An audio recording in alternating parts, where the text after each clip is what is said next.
How you keep looking younger and younger?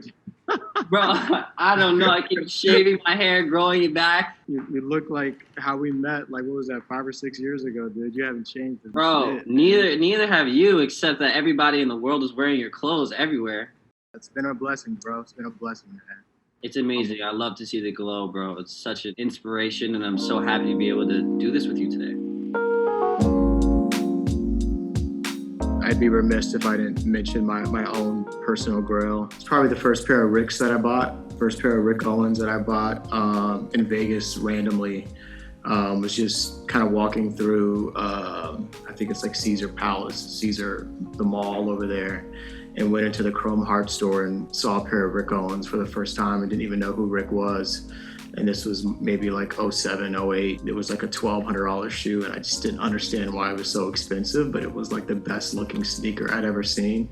With only like $1,300 in my account, I copped them, and I still have them to this day. And it's probably the one pair of Ricks that I'll never let go of. My personal grail would be all of my Buffy the Vampire Slayer memorabilia that I have at my parents' house. I lost the axe that she gets in season 7, but I still have the stake and all of the action figures. I'm waiting for people to realize that that's the best show on the earth so that those can go up in price. When is the moment that you realized that you just thought differently? You know, growing up in high school and, you know, kind of being of mixed race, you know, what table do I sit in at lunch? Do I sit with the athletes, the black kids, the cool kids?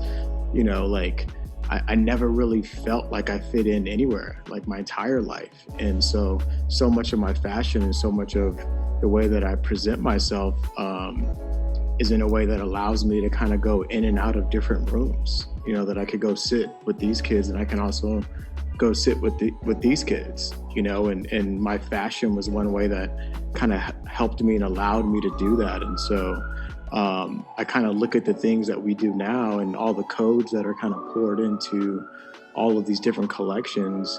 And those codes really are birthed from a place of like not fitting in. You know, it is the outcast like foundation. It is the misfit foundation. That now I'm blessed to be in a position that I can take all of those instances where I didn't feel like I was 100% a part of anything, and I can pour that into one thing and say one complete story that now resonates with a lot of people that feel exactly the way that I've kind of felt my entire life. And then obviously, Jaden, you got the brand Misfits. I mean, I guess if you could speak to one moment, I wish I could think of one moment. It's hard for me to think of one moment, but can you think to one moment where it was like a realization to you that, you know, man, I'm just not quite, you know, I see things differently, or I'm not fitting in the way that I hoped? Yeah, I mean, I've had like a million of those moments in my life, but like the first one I feel like was like just being super young, being at school and like looking over at the kids and just feeling like we weren't thinking about the same things. You know what I mean? Like I felt like, oh man, like, I don't know. I feel like we all have this sense of like extreme creativity at a young age. And then it's like, how do we channel it in the right way? You know what I mean? So I feel like there's so many different times when we felt these things, but all the times that I felt it has been so prominent that I've just wanted to let other kids know that they're not alone. You know what I mean? That in this journey where it's like, yo, you might feel this way or that way, but you're not alone, you know? And it's like, that's my main thing with the brand and with everything that I do in my albums and with everything, is to let people know that, hey, look, you guys, like, you're not alone. There's other people that feel weird and different and da-da-da. So don't feel like you're the only person, you know, because sometimes it can feel like that. So my curation for the sale was really just inspired by the things that I have in my closet, and just things that I love and things that I've worked on. I really wanted to just give people kind of just a piece of just literally just of me. One of my first pairs of Vision Racers that I ever got, that was in my closet, that I signed for Grailed. I'll put that up obviously just because of the collab that I have and because of, you know, I have so many pairs of those shoes in my closet. I actually wanted to give those out to people, you know what I mean, and give them a signed pair. And then I also have these thrifted Sire shirts that I made from a really, really long time ago, from when the Sire album first came out. I would thrift a bunch of clothes, and then I would just print Sire on top of whatever I purchased. And those are some of my favorite shirts. So I gave one of those away that I'm really excited about. I just did an online ceramics collab, which I'm so freaking happy about. This has been my favorite collab with merch I've ever done. It's pretty much all just inspired by things that are just in my closet. So did you not give up the Batman costume that you wore to Ye's wedding in Italy?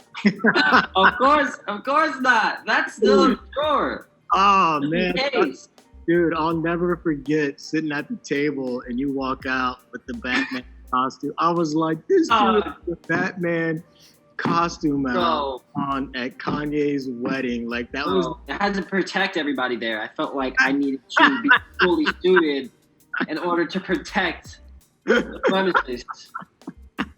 That has to hit Grailed at some moment. At some point in time. It definitely does. I think so much of what we do with Fear of God is like, born from vintage.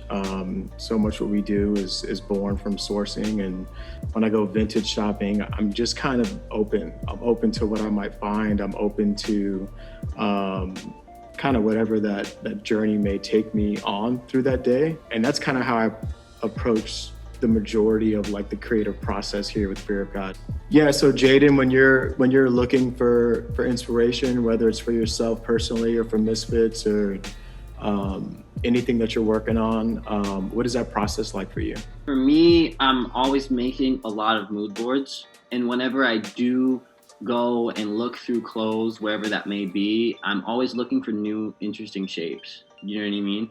I'm looking for something that's cut in a way that, was done in a certain year that's no longer done that way anymore, pants that are made differently, things that drape in different ways. A lot of my Fear of God pieces that I have are a lot of those like very drapey materials that you have and things like that. So I'm always looking for new shapes when I'm looking through things. So yeah, those are the things that I will usually look for if I'm presented with an opportunity to look through a bunch of clothes for sourcing a collection. I've always approached everything that I do with an eternal perspective. One of the luxuries of being of color is the lens that you're given to kind of see the world through compassion and empathy. And in doing so, the other side of that is, that everything that you're doing is bigger than you. What we're doing with Fear of God is, with every collection is really hoping to build something that's sustainable in the way that, Jay-Z once said, you trying to make a hot song or are you trying to be Ralph Lauren, And for us, it's like, I think anyone can drop a hot sneaker, anyone can drop a hot collection, but we're playing for forever. Legacy for me, like you said, like it means something so crazy to me because of, my parents and the legacy that they've been able to create and the legacy I was born into. And it kind of gives me even more, power behind that word, because I really want to create my own legacy that has to do within my family. You know what I mean? And that's what I'm trying to do right now. And I feel like legacy and like heritage and fashion is so important as well. And it's something that we all strive towards. I feel those of us who really want to stay into the game for a long time, like you said, Jerry, people can make a dope sneaker, they can make a dope collection, but like really like putting it on for a long time and having that authenticity over a long span of time is really important. And that's something that I really look up to you with, and that I'm hoping that I can continue to build for myself moving into the future. Yeah, I think the misconception there is when you grow up. I mean, I grew up with a father, was majority of my life, he was a minor league baseball player. And by the time I graduated high school, he had started managing in the big leagues. And so I was blessed to kind of see a lot of struggle prior to the success. And I think the pressure that comes with having a successful father, I think the majority of the time doesn't necessarily come from the dad. I think it just comes from self pressure that we put on ourselves to say, oh man, my dad is doing this. That means I need to do X, Y, and Z. And so as I grew older, my goals for my life were kind of in that order, spirituality, family, and then work. And having the spirituality and the family, the work is kind of like the icing on the cake, because the first two things are the things, in my opinion, that kind of matter the most. So much of, I guess, my legacy or what I leave behind, I pray that it's, more about, hey, Jerry, the man, and what type of guy I was, and not necessarily the clothing empire that's being built. I definitely totally feel those kind of effects of the legacy where you're like, wow, do I need to live up to this legacy? What do I need to do? And, kind of feeling like that relationship with the father in this sense. But also for me, I just feel as though that it's not only like trying to live up to something within the family, but it's also trying to live up to the expectations of the society too. You're kind of at a crossroads of, hey, am I going to try to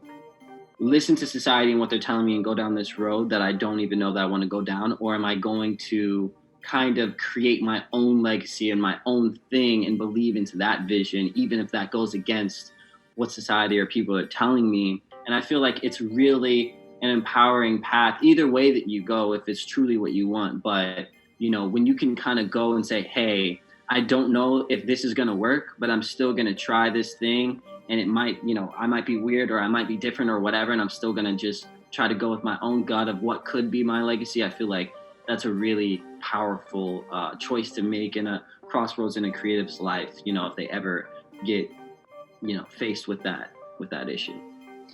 Well, Jerry, thank you so much for talking with me, bro. I really appreciate it. It was so great to talk to you and get some of your insight. I need to get some of this new collection and let's make it happen, bro. It's lit. And good to see you, man. So great seeing you, and thank you guys so much. Until next time.